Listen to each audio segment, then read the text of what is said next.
प्रभु का धन्यवाद करते हैं। फिर से परमेश्वर ने हमें मिलाया, अपनी हजूरी में बिठाया, अपनी बड़ी योजना के मुताबिक, अपनी बड़ी प्लानिंग के मुताबिक।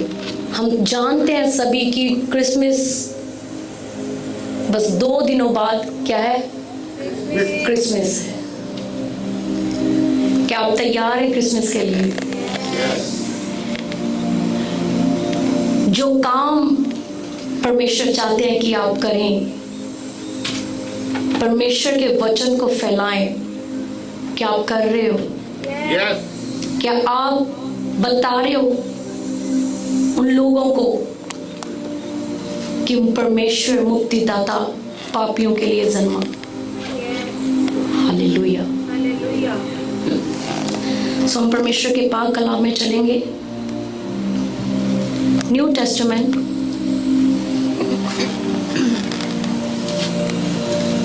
पहला पत्रस, 1 पीटर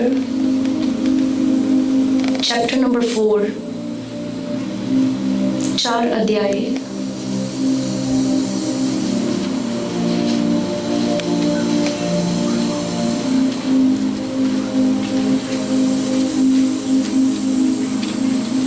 आयत पढ़ेंगे। हे प्रियो, जो दुख रूपी अग्नि तुम्हारे परखने के लिए तुम में भड़की है, इससे यह समझकर अचंभा ना करो कि कोई अनोखी बात तुम पर बीत रही है। हालेलुया। परमेश्वर के वचन में लिखा है, हे प्रियो, पहली बात, परमेश्वर आप सबको बहुत प्रेम करते हैं, बहुत प्रेम करते हैं खुदा बाप आपको। एक ऐसा प्यार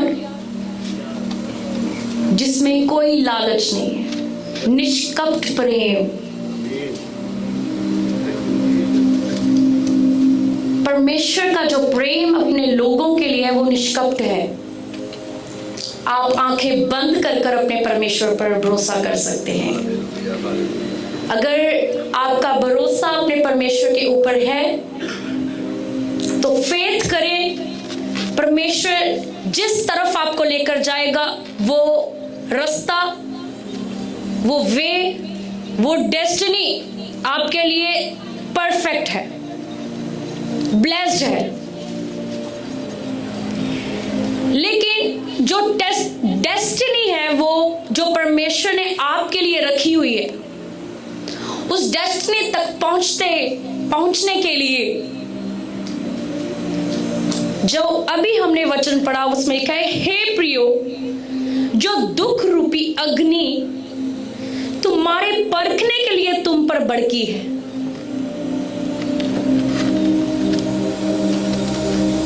जो दुख आपके जीवनों में है इस वक्त, वो दुखों की आग अगर आपकी जिंदगी में है तो वचन कहता है वो आपके परखने के लिए है कि आप, जैसे आज परमेश्वर के दास ने वर्शिप में कहा कि आप कैसे मसीह हैं, 1 हफ्ते के मसीह, 1 महीने वाले मसीह, कुछ हफ्तों वाले मसीह, कैसे मसीह हैं आप? परमेश्वर का वचन क्या कहता है? परमेश्वर ने वायदा किया है कि मैं अपने लोगों के साथ आखिरी सांसों तक उनके साथ हूं। मैं धोखा देने वाला परमेश्वर नहीं हूं और ना ही मैं दुख देने से प्रसन्न होता हूं। लेकिन खुदा के वचन में लिखा है, जो दुखों की आग आपके जीवन में है वो आपके परखने के लिए है। क्या आपकी उस दुखों में आपकी परख हो, आपके विश्वास की परख हो,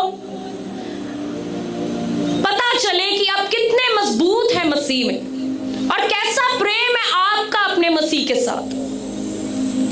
मसीह का प्रेम तो आपके साथ जो मसीह का प्रेम है वो निष्कपट है।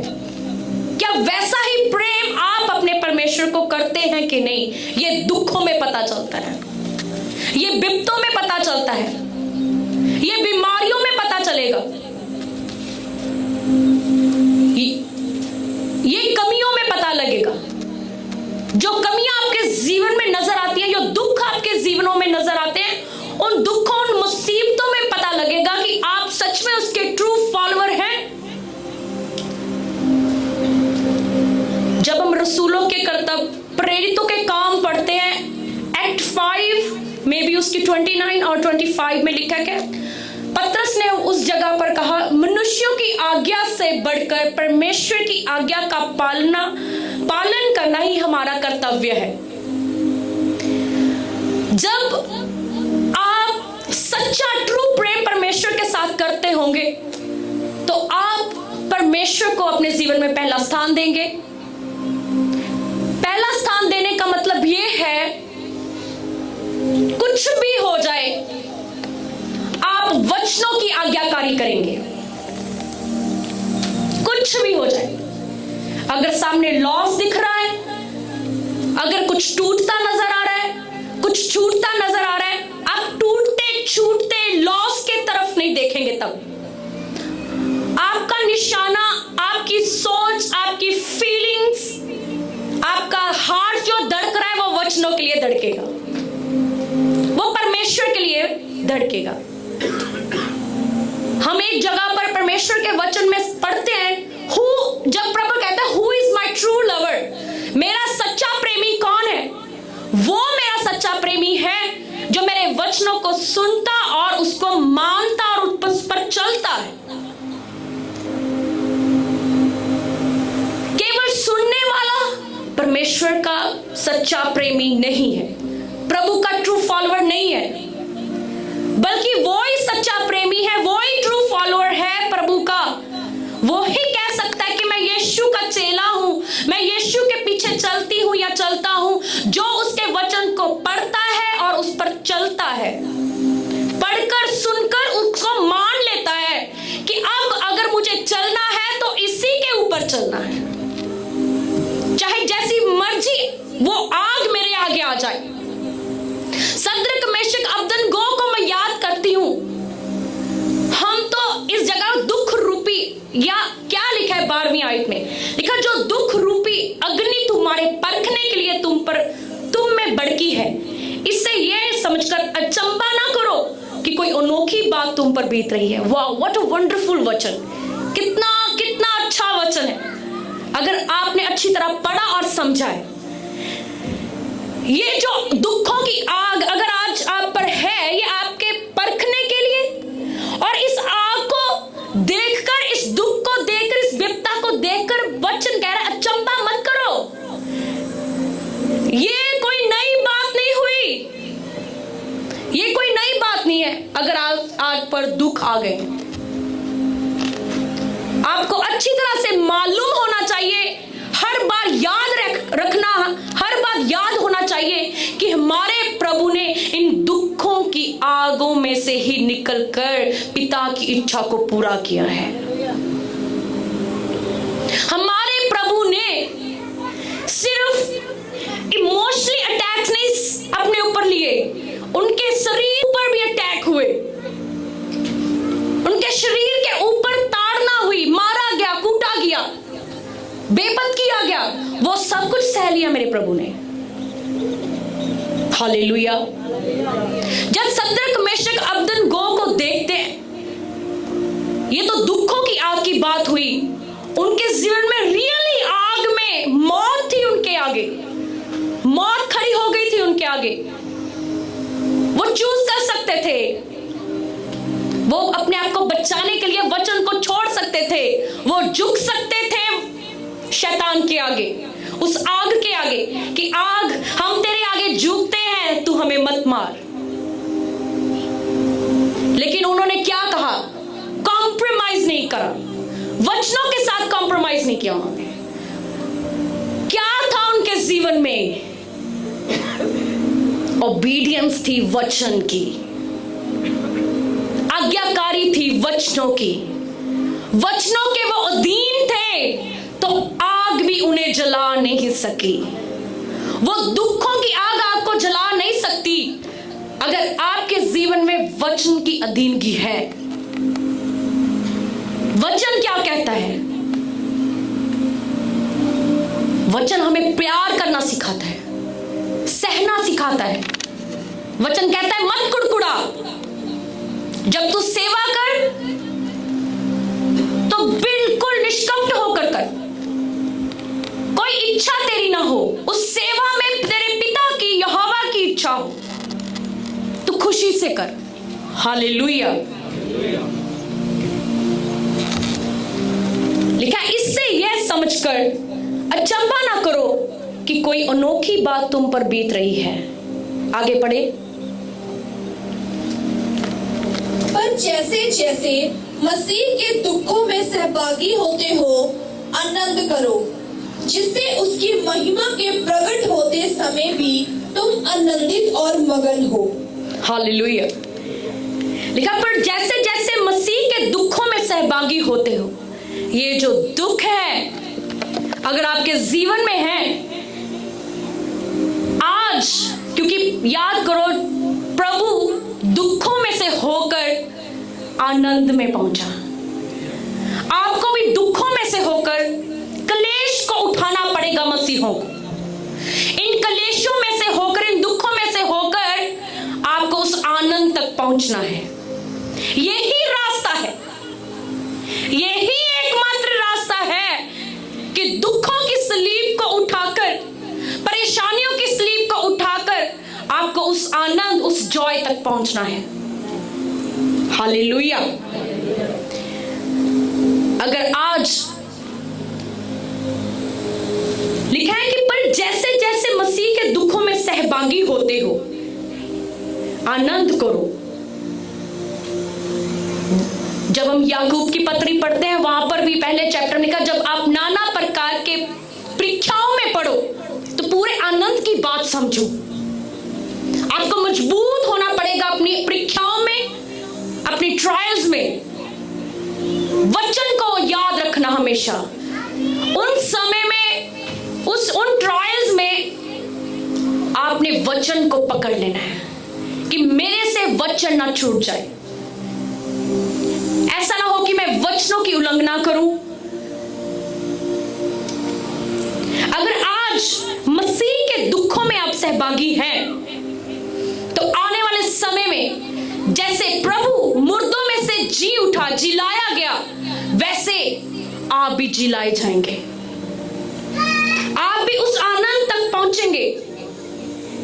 क्या लिखा है आगे 13 आयत, पर जैसे जैसे मसीह के दुखों में सहभागी होते हो आनंद करो, जिससे उसकी महिमा के प्रकट होने समय भी तुम आनंदित और मगन हो। फिर यदि मसीह के नाम के लिए तुम्हारी निंदा की जाती है तो तुम धन्य हो। अगर आपके जीवन में निंदा आ गई है, अगर दुख आ गया है, तो वचन कह रहा है कि आप अगर मसीह के कारण दुखों को झेल रहे हो अपने जीवन में तो आप ब्लेस्ड हैं। वचन आपको ब्लेस्ड कहता है, धन्य कहता है। लेकिन अगर वो दुख चोरी के कारण ना आया हो, अगर वो दुख अनाज्ञाकारी कारण के कारण ना हो, अगर मसीह के कारण दुख आ रहे हैं, प्रभु के नाम के कारण सताए जा रहे हैं, प्रभु के नाम के कारण निंदा हो रही, तो परमेश्वर कह रहा है मेरे नाम के लिए अगर तुम सताए जा रहे हो तो आप ब्लेस्ड हैं, क्योंकि उसका फल आपको मिलेगा। आमीन। हालेलुया। उसका फल परमेश्वर आपको देगा।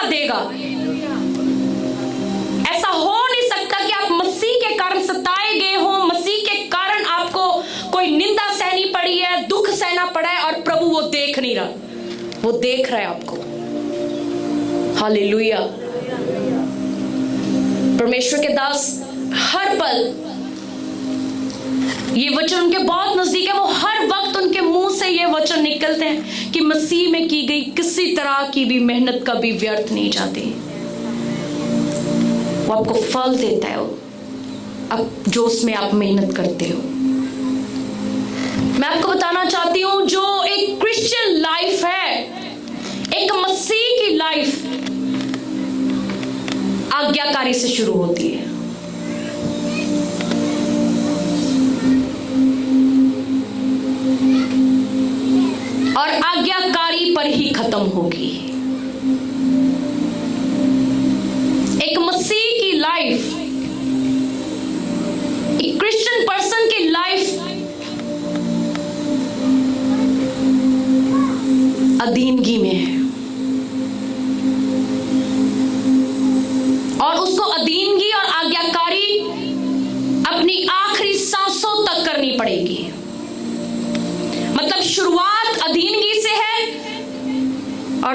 समाप्ति भी अधीनगी पर।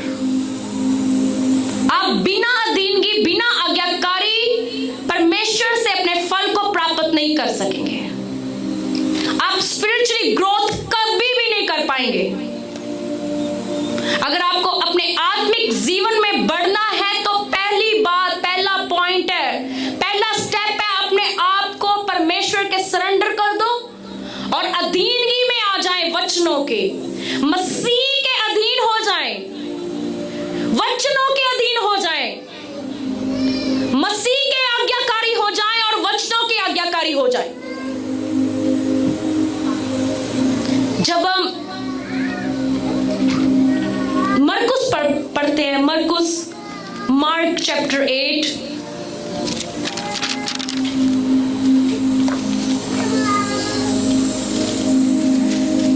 उसकी वर्स 32, 31, 32 और 33 जल्दी पढ़ दे।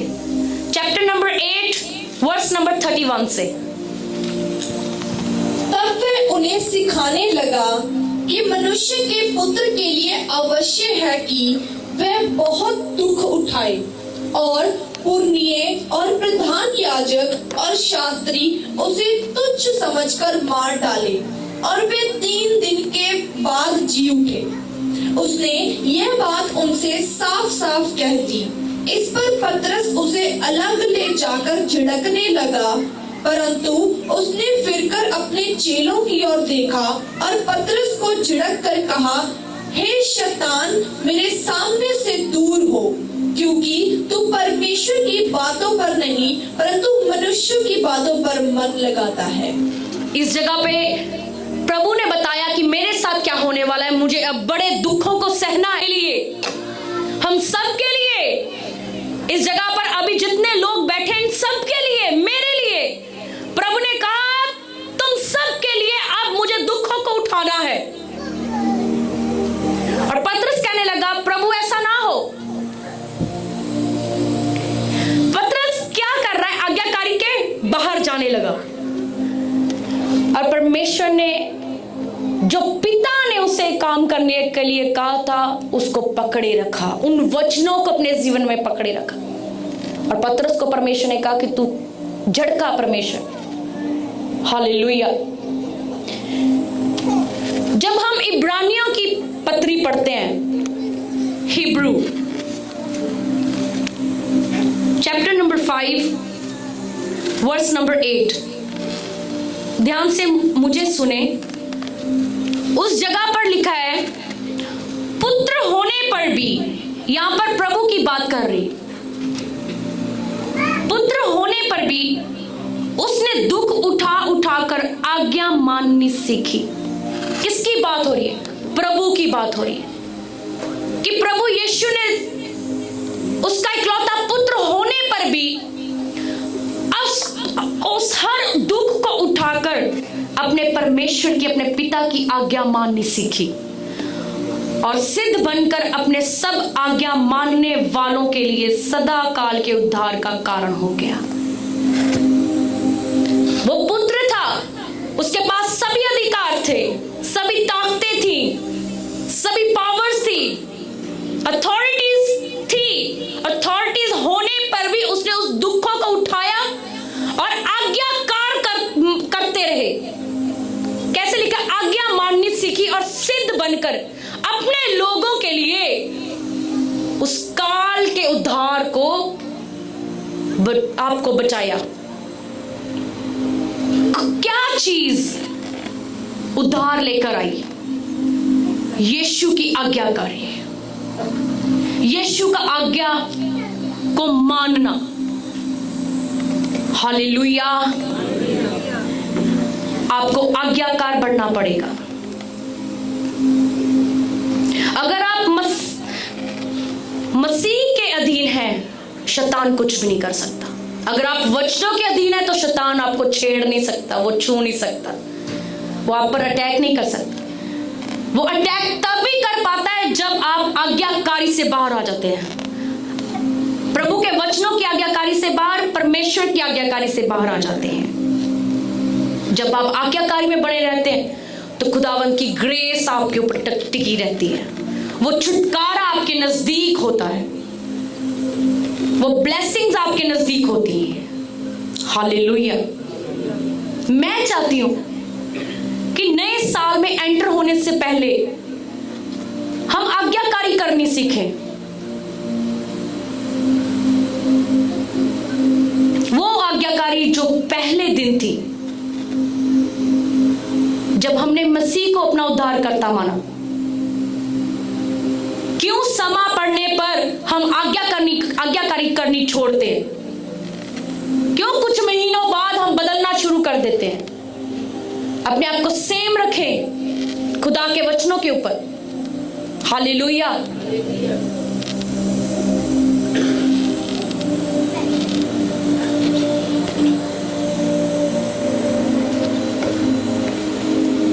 आपकी बरकत आपकी आज्ञाकारी में है।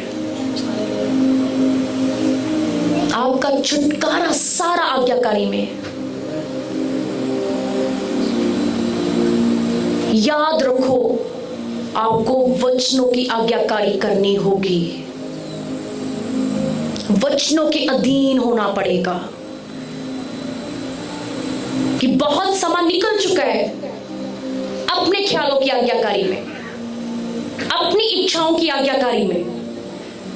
अब हमने अपना जीवन परमेश्वर को दिया है, अब प्रभु के वचनों की आज्ञाकारी करनी है। Hallelujah, hallelujah.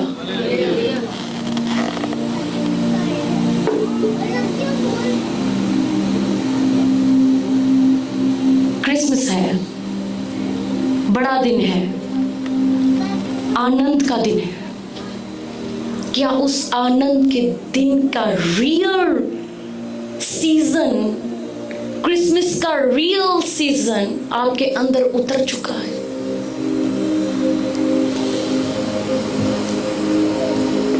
क्या रीजन है?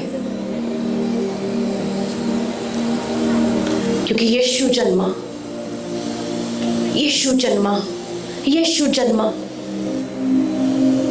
क्या अंदर जन्मा? वो जन्मा, प्लानिंग को पूरा किया, अपने मिशन को पूरा किया आपके लिए। इसलिए आज आप बच गए, आपके सारे पाप माफ हो गए, आपको कुछ नहीं करना पड़ा सिवाय विश्वास के, कुछ नहीं भारी बोझ उठाना पड़ा, कुछ नहीं तपस्याएं करनी पड़ी।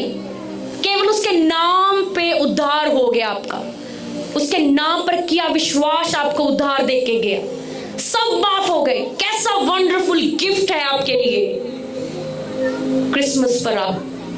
हालेलुया। ये कैसा अद्भुत वंडरफुल गिफ्ट है जो यीशु ने अपने जन्म पर आपको दिया, कि आपके सारे गुनाह माफ हो गए, सारे पाप क्षमा हो गए। तो क्या आपको अब चाहिए कि आगे वाला जीवन अपनी इच्छा से नहीं बल्कि प्रभु की इच्छाओं से चले? अपनी सोचों को खुदा बाप को दें, अपने बोलने को खुदा बाप को दें। क्या सुन रहे हैं उन पर ख्याल करें, क्या बोल रहे हैं उन चीजों पर ख्याल करें। क्या आपके अंदर मसीह जन्म ले चुका है? क्या उसकी छवि आपके अंदर से झलक रही है? क्या आपको देखने से कोई गैस कर लेता है कि आप क्रिश्चियन हैं, आप मसीह के चेले हैं? क्या वो पुराने ठट्ठे हैं आपके जीवन में, जो पुराने जीवन में थे, वो पुराने जीवन में जो अश्लील बातें थी वो ही आज के जीवन में है? अगर वो खत्म मर चुकी है तो मैं कह सकती हूं कि आपके जीवन में यीशु मसीह ने जन्म लिया है। हालेलुया। अपने आप को बदल दें, अपने आप को प्रार्थनाओं में लेकर आए। प्रार्थनाएं आपको बदलेंगी, प्रार्थनाएं आपके जीवन को बूस्ट करेंगी, आपके आत्मिक जीवन को, आपको रास्ता दिखाएंगी, आपको परमेश्वर के नजदीक लेके जाएंगी। पिछले साल प्रार्थना नहीं की, लेकिन इस साल में एंटर होने से पहले परमेश्वर से वायदा करेगी, प्रभु मेरा ये नियुक्त एक समय, एक फिक्स टाइम है परमेश्वर जो मैं तुझे दूंगा। मैं एवरीडे प्रार्थना में पढ़ूंगी।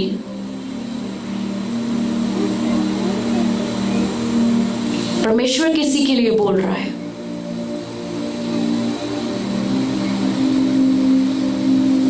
मैं अपने आप को प्रार्थनाओं में मजबूत करूंगी। कहें प्रभु को, मैं अपनी कमजोरी को छोड़ूंगी।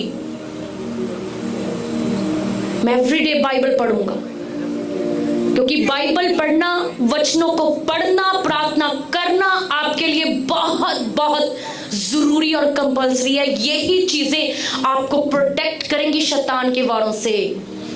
यही चीजें आपको परमेश्वर के नजदीक लेकर जाएंगी। यही चीजें आपको छुटकारे की ओर लेकर जाएंगी। आपकी प्रार्थना आपको गवाहियों की ओर लेकर जाएगा। हालेलुया। वायदा करें परमेश्वर को कि मैं मनुष्यों को खुश करने वाला, मनुष्य को खुश करने वाला नहीं बनूंगा प्रभु, तुझे खुश करने वाला बनना है। मुझे तुझे प्रसन्न करना है परमेश्वर। अपने अंदर उन इच्छाओं को जगाएं कि परमेश्वर मैं ऐसा क्या करूं। सोचे अपने दिमागों में, वो फतूर की बातों को सोचना बंद करें। राइट नाउ सोचे, घरों में सोचे, काम करते वक्त सोचे कि आज मैं ऐसा क्या करूं कि परमेश्वर मुझसे खुश हो। आज मुझे इतने घंटे प्रार्थना करनी है घर जाकर।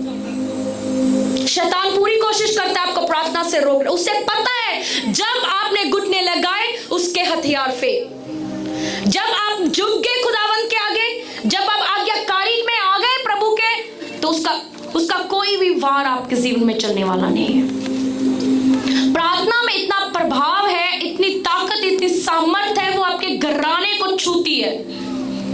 अगर घराने में एक व्यक्ति प्रार्थना करने वाला है, वो सारे फैमिली के लिए ब्लेसिंग होती है। वो सबको बचाएगी वो प्रार्थना। अनदेखी चीजों से, अनदेखे वारों से बचाएगी प्रार्थना। कुछ बातें ऐसी हैं जो सिर्फ परमेश्वर जानते, आप नहीं जानते। आज हम चलकर अपनी गाड़ियों में बैठकर आए हैं, आपको नहीं पता कि परमेश्वर ने कैसे कैसे हादसों से आपको बचाकर यहां पर बिठाया है, कैसे आने वाली विपतों से परमेश्वर ने आपको प्रोटेक्ट किया है। किसके लिए, किस कारण से? क्योंकि वो जानता है आप उसके नाम के लिए निकले हैं, आप उसकी महिमा करने के लिए उसके भवन की ओर आ रहे हैं। उसने आपको प्रोटेक्ट किया। उसकी भलाई, उसकी वफादार बेशुमार है, बेशुमार वफादारियां हैं उसकी।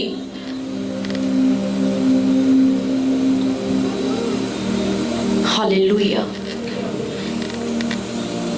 अपनी सेवा को बड़ी आज्ञाकारी के साथ करना होगा आपको।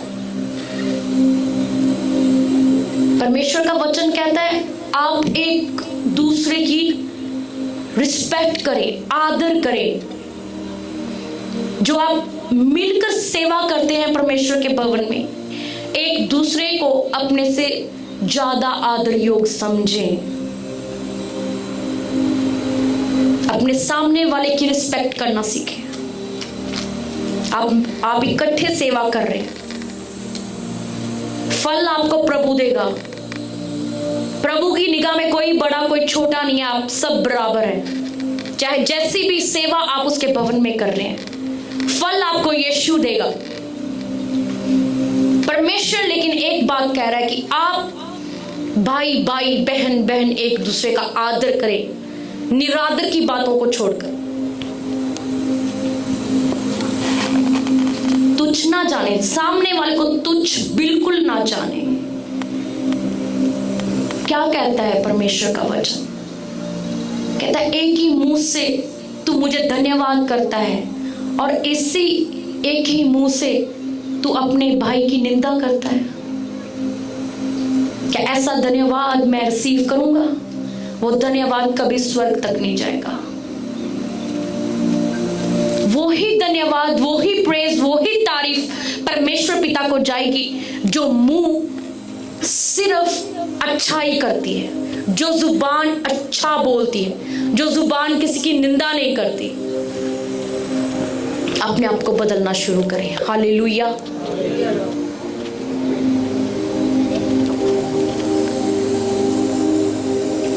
चर्च में